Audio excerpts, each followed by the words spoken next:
দেশের রাজনীতিতে এখন সবচেয়ে আলোচিত বিষয় নিষিদ্ধ ঘোষিত রাজনৈতিক দল আওয়ামী লীগের প্রত্যাবর্তন। নতুন সরকার দায়িত্ব নেওয়ার 1 মাস অতিবাহিত হয়েছে। সংসদেই বাতিল হচ্ছে আওয়ামী লীগের উপর দেওয়া নিষেধাজ্ঞা। চাপে পড়ে কঠিন সিদ্ধান্ত নিলেন তারেক রহমান। অবশেষে আদালতের নির্দেশে বাতিল হচ্ছে শেখ হাসিনার মামলা। প্রধানমন্ত্রী তারেক রহমানকে ক্ষমতার গদি থেকে টেনে হিঁচড়ে নামানোর এক ভয়ঙ্কর ছক কষা হয়ে গেছে। সেই সুযোগে চরম বদলা নিতে আবারও মাথাচাড়া দিয়ে দেশে ফিরতে পারে শেখ হাসিনা। এই পরিবর্তিত পরিস্থিতিতে নতুন করে তাদের তুরুপের তাস সাজাচ্ছে।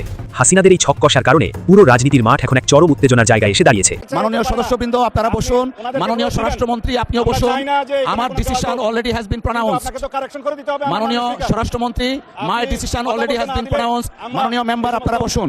মাননীয় স্পিকার, জনগণের করের টাকায় চলা একটি রাষ্ট্রীয় বাহিনীকে দলীয় ক্যাডারের মতন ব্যবহার করে তাতে কর্মরত বহু নিরপরাধ মানুষ এবং তাদের পরিবারের জীবনের সংকট তৈরি করেছে। এই সরকারের কোন লেভেলের খেলা চলতেছে যাই হোক, তার ক্ষেত্রে দেখেন তবে কি বিএনপির শুভবুদ্ধি উদয় হইতেছে। যদি উদয় না হয় কোনো উপায় নেই, কারণ জনগণের দোষণে পরবর্তী টিকতে পারবে না এবং গণতন্ত্র রক্ষা কোনো রাজনৈতিক দলকে নিষিদ্ধ করে রাখার কোনো সুযোগ নেই।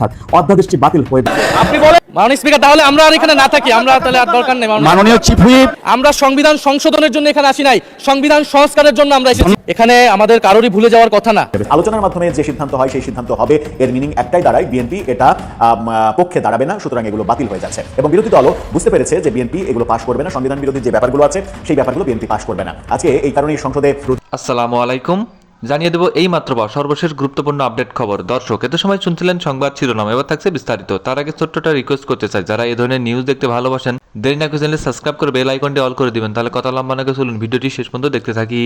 আরেকটা গ্রুপ আছে গুপ্ত দল, সেই গুপ্ত দলের যারা লোকজন এরা বিএনপি ওদেরকে খুব ভয় পাচ্ছে। নিঃসন্দেহ তো পর্দার আড়ালে অনেকের সাথে অনেকের সমঝোতা হতে পারে, উই ক্যানট সে। তো সেই সমঝোতা যদি সরকারের সাথে বিরোধী দলের হয় বা বিএনপির সাথে ডক্টর মোহাম্মদ ইউনূসের হয়, বিএনপির সাথে জামাতের হয়, অথবা ওই যে সংস্কার কমিশনে যে বহু বৈঠক হয়েছে প্রকাশ্যে গোপনে, এর মধ্যে তো নিঃসন্দেহে একটা সমঝোতা হয়েছে। দেখুন, এই যে ক্ষমতায় বিএনপি হঠাৎ করে এলো, আসার পরে সম্ভবত আসিফ মোহাম্মদ সজীব ভুঁইয়া যারা আছে, দে আর ফ্রাস্ট্রেটেড এই কারণে যে তাদের মধ্যে যে সমঝোতাগুলো হয়েছিল সেই সমঝোতাগুলো সম্ভবত তার কোনো ইঙ্গিত দেখতে পাচ্ছেন না, বরং এমন কিছু ঘটছে যেগুলো মনে হচ্ছে তারা বিপদের মধ্যে পড়ছেন। তখন এই যে সামনে ডিপ স্টেটের যে কথা, এটা এনে মূলত আসলে সরকারকে তারা একটা লাল কার্ড দেখাতে চাচ্ছে। মানে আপনি ডিপ স্টেট বলেন, 111 বলেন, 211 বলেন, এগুলো জেনারেট করতে কয়েক বছর সময় নিয়ে ধীরে ধীরে অনেকগুলো প্ল্যান রয়েছে। তো সেখানে যারা মাস্টার মাইন্ড আছে, আপনি মাস্টার মাইন্ড ধরে না, যদি সাপের মাথা না ভেঙে যদি আপনি লেজ নিয়ে টানাটানি করেন, আপনার সফলতা হবে না, আপনি আবার আঘাতপ্রাপ্ত হবেন। তো একেবারে নতুন সরকারের জন্য এটা এই মুহূর্তে শুরু করাটা, যেহেতু তারা শুরু করেছে, এখন তাদের শেষ করতে হবে। তো যেহেতু শুরু করাটা যদি 2 মাস পরে তারা করতে, তাদেরকে গোয়েন্দা জেলা আবদ্ধ রাখতো বা বিষয়টা গোপন রাখতো, তাদের জন্য ভালো হতো। কিন্তু এতগুলো ক্রাইসিসের মধ্যে এই কাজটি যারা করেছে, যে বুদ্ধি দিয়েছে, আমার কাছে এটা সুবিবেচনা প্রসূত মনে হয় না। আমন্ত্রণ জানাচ্ছি দর্শক মানচিত্রের নিয়মিত আয়োজন কথোপকথনে। আজকে আমাদের সঙ্গে আলোচনায় অতিথি হিসেবে যুক্ত রয়েছেন সাবেক সংসদ সদস্য, তিনি রাজনীতিবিদ, কলামিস্ট গোলাম মাওলা রনি। গোলাম মাওলা রনি, আপনাকে স্বাগত জানাচ্ছি আমাদের অনুষ্ঠানে। সাম্প্রতিক সময়ে বেশ কয়েকটি বিষয় আলোচনা তুঙ্গে রয়েছে। তার মধ্যে একটি ডিপ স্টেটের বিষয়টি, আরেকটি হচ্ছে 111 সরকারের কুশীলবদের বিচার, এবং নিশ্চয়ই মানে আম জনতা থেকে শুরু করে এলিট ক্লাস সবাই যাতে ভুক্তভোগী, সেটা হচ্ছে তেল সংকট। যদিও তেলের সরবরাহের ঘাটতি নেই বলে সরকারের পক্ষ থেকে দাবি করা হচ্ছে। আমরা এইসব বিষয়ে আলোচনা করবো। আপনার কাছে প্রথমে একটু জানতে চাইছি যে ডিপ স্টেট নিয়ে ইউনূস সরকারের সাবেক প্রভাবশালী ছাত্র উপদেষ্টা আসিফ মাহমুদ সজীব ভুঁইয়া পরবর্তীতে আবার নাহিদ ইসলাম মন্তব্য করলেন যে ডিপ স্টেট স্ট্র্যাটেজি সাজিয়ে দিয়েছিল অন্তর্বর্তী সরকারকে, তারা আরো দীর্ঘদিন ক্ষমতা থাকার জন্য, এবং তাতে বেশ কিছু শর্ত দেওয়া হয়েছিল। কি শর্ত, সেসব বিষয়ে আসিফ মাহমুদ সজীব ভুঁইয়া উল্লেখ করেননি। আমার প্রশ্ন হচ্ছে যে কেন হঠাৎ করে ডিপ স্টেটের বিষয়টি সামনে নিয়ে এলো এই সময়? এর মাধ্যমে তারা নতুন কোনো এজেন্ডা বাস্তবায়ন করতে চায় কিনা, অথবা এখনো পর্যন্ত ডিপ স্টেটের খেলা চলছে কিনা, আপনার কি মনে হয়? প্রথমত আমার কাছে মনে হচ্ছে ডিপ স্টেটের খেলাটা চলছে, এবং শেখ হাসিনার পতন, পরবর্তীতে 17 মাসের শাসন, এবং এখনো পর্যন্ত যে হঠাৎ করে একেবারে সারা বাংলাদেশকে সারপ্রাইজ দিয়ে প্রধানমন্ত্রী দেশে আসলেন, নির্বাচন হলো, ক্ষমতা গ্রহণ, এরপরে সংসদ চালু হওয়া, এগুলো সবই এতটা ঝড়ের বেগে হয়েছে, মানে অবস্থা দৃষ্টি মনে হতে পারে যে এগুলো সবই দুর্ঘটনাবশত ঘটেছে, বাই অ্যাক্সিডেন্ট, অলৌকিকভাবে ঘটেছে, আল্লাহর পক্ষ থেকে একটার পর একটা যেভাবে ঘটে, অথবা একটা স্ক্রিপ্ট অনুযায়ী এই জিনিসগুলো ঘটেছে। এখন কোনটা যে সঠিক সেটা আমরা এই মুহূর্তে বলতে পারছি না। এগুলো এক। 2 নম্বর হলো যে যদি এখানে একটা সমঝোতা হয়ে থাকে, নিঃসন্দেহ তো পর্দার আড়ালে অনেকের সাথে অনেকের সমঝোতা হতে পারে, উই ক্যানট সে। তো সেই সমঝোতা যদি সরকারের সাথে বিরোধী দলের হয় বা বিএনপির সাথে ডক্টর মোহাম্মদ ইউনূসের হয়, বিএনপির সাথে জামাতের হয়, অথবা ওই যে সংস্কার কমিশনে যে বহু বৈঠক হয়েছে প্রকাশ্যে গোপনে, এর মধ্যে তো নিঃসন্দেহে একটা সমঝোতা হয়েছে। দেখুন, এই যে ক্ষমতায় বিএনপি হঠাৎ করে এলো, আসার পরে সম্ভবত আসিফ মোহাম্মদ সজীব ভুঁইয়া যারা আছে, দে আর ফ্রাস্ট্রেটেড ফ্রাস্ট্রেটেড এই কারণে যে তাদের মধ্যে যে সমঝোতাগুলো হয়েছিল সেই সমঝোতাগুলো সম্ভবত তার কোনো ইঙ্গিত দেখতে পাচ্ছেন না, বরং এমন কিছু ঘটছে যেগুলো মনে হচ্ছে তারা বিপদের মধ্যে পড়ছেন। তখন এই যে সামনে ডিপ স্টেটের যে কথা, এটা এনে মূলত আসলে সরকারকে তারা একটা লাল কার্ড দেখাতে চাচ্ছে, এই যে আর কিছু না। ডিপ স্টেটের খেলা এখন পর্যন্ত চলছে, আপনি মনে করেন, আমরা অনেকেই মনে করি। যেহেতু ডক্টর ইউনূস সরকার ক্ষমতা থেকে বিদায় নিলেও মানে তার ছায়া অনেকাংশেই রয়ে গেছে, তাই না? তার বড় বড় প্রমাণ তো ডক্টর খলিলুর রহমান, সাবেক নিরাপত্তা উপদেষ্টা, বর্তমান সময় পররাষ্ট্রমন্ত্রী, অথবা ডক্টর ইউনূস নিজেও নানান ভাবে খেলা খেলতে পারেন এরকম অনেকের ধারণা, তিনি প্রেসিডেন্ট হতে পারেন এরকম এখনো পর্যন্ত গুঞ্জন রয়েছে। এবং সর্বোপরি পশ্চিমাদের যেই নানান ধরনের এজেন্ডা, সেগুলো বাস্তবায়নের চেষ্টা হতে পারে পর্দার পেছন থেকে। এবং আরো একটা সবচেয়ে বড় উদাহরণ হচ্ছে শুল্ক চুক্তি, যেটি থেকে মালয়েশিয়া বেরিয়ে এসেছে। আমরা এটি নিয়ে কোনো কথা বলছি না, তবে সরকারের পক্ষ থেকে তার জানানো হয়েছে, পররাষ্ট্র প্রতিমন্ত্রী জানিয়েছেন যে শুল্ক চুক্তি বাস্তবায়নের উদ্যোগ নেবে সরকার। সবকিছু মিলিয়ে ডক্টর ইউনূসের ছায়া এখনো কতখানি? আমরা জানি যে পশ্চিমাদের এজেন্ট হয়ে তিনি এসেছিলেন, তাদের প্রতিনিধি হয়ে তিনি কাজ করছিলেন। সেই জায়গা থেকে আপনি কি মনে করছেন? প্রথমত ডক্টর মোহাম্মদ ইউনূসের যে বডি ল্যাঙ্গুয়েজ, তার মুভমেন্ট, তার চলাফেরা, সবকিছু দেখে মনে হচ্ছে যে তিনি হতাশ নন, তিনি আশাবাদী। তিনি বিদেশে যাচ্ছেন, কথা বলছেন, এমনকি প্রধানমন্ত্রীর সঙ্গে দেখা করছেন, তারপর পার্লামেন্টে যাচ্ছেন। আপনি যদি মনোবিজ্ঞানের ভাষায় দেখেন তাহলে মনে হবে যে তিনি যথেষ্ট আত্মবিশ্বাসী। এটা আমার কাছে ব্যক্তিগতভাবে মনে হচ্ছে। কেন আত্মবিশ্বাসী, মানে কি কারণে আত্মবিশ্বাসী, এটা তিনি বলতে পারবেন না, তার সঙ্গে যার সমঝোতা তা দ্বারা হয়েছে।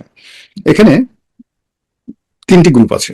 একটা গ্রুপ হলো ডক্টর মোহাম্মদ ইউনূসের সঙ্গে যারা সরাসরি ছিলেন, A team, B team, D team, তাদের অনেকেই এই সরকারের কর্তা ব্যক্তিতে পরিণত হয়েছেন। এরা প্রেস মিডিয়াতে আছে, প্রেস উইং এ আছে, পররাষ্ট্র মন্ত্রণালয়ে আছে এবং সরকারের অন্যান্য বিভাগে আছে, যারা মূলত একটি বিশেষ যে গ্রুপ, পত্রিকা গ্রুপ, তাদের বাই প্রোডাক্ট, ডক্টর মোহাম্মদ ইউনূসের বাই প্রোডাক্ট, গ্রামীণ ব্যাংকের বাই প্রোডাক্ট, ওয়েস্টার্ন যে কান্ট্রি তাদের বাই প্রোডাক্ট, তারা এই সরকারের সঙ্গে আছে। আরেকটা গ্রুপ আছে গুপ্ত দল। সেই গুপ্ত দলের যারা লোকজন, এরা বিএনপি এদেরকে খুব ভয় পাচ্ছে। এখন এরা বিভিন্ন রকম ছলচাতুরি করে, বিভিন্ন রকম ফেজ অফ করে তারা কিন্তু সরকারের মধ্যে লুকায়িত আছে।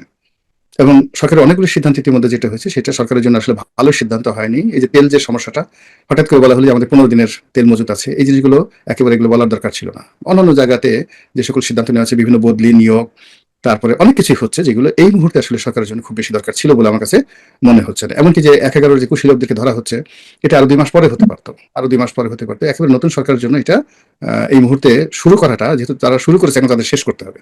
তো যেহেতু শুরু করাটা যদি 2 মাস পরে তারা করতো, তাদেরকে গোয়েন্দা জেলা আবদ্ধ রাখতো বা বিষয়টা গোপন রাখতো, তাদের জন্য ভালো হতো। কিন্তু এতগুলো ক্রাইসিসের মধ্যে এই কাজটি যারা করেছে, যে বুদ্ধি দিয়েছে, আমার কাছে এটা সুবিবেচনা প্রসূত মনে হয় না। এটা সরকারের যে অনেকগুলো বোঝা আছে, সেই মানে শাকের উপর, মানে বোঝার উপর শাকের আটি, এরকম একটা অবস্থা তৈরি হয়েছে।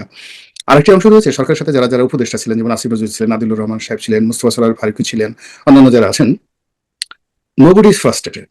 ওই সময়টাতে তাদের যে অন্যায় হয়েছে, ভুল হয়েছে, ভ্রান্তি হয়েছে, বা নতুন একটা সরকার আসছে, তো এই সময়টাতে তাদের বিপদ হতে পারে, বা ওই সময়টা তারা আওয়ামী লীগের যে অনেক ক্ষয়ক্ষতি করেছে, ফলে আওয়ামী লীগের যারা লোকজন আছে তাদের দ্বারা তারা যে কোনো সময় অপমানিত, লাঞ্ছিত হতে পারে, এই ভয়গুলো তাদের মধ্যে একেবারেই নেই।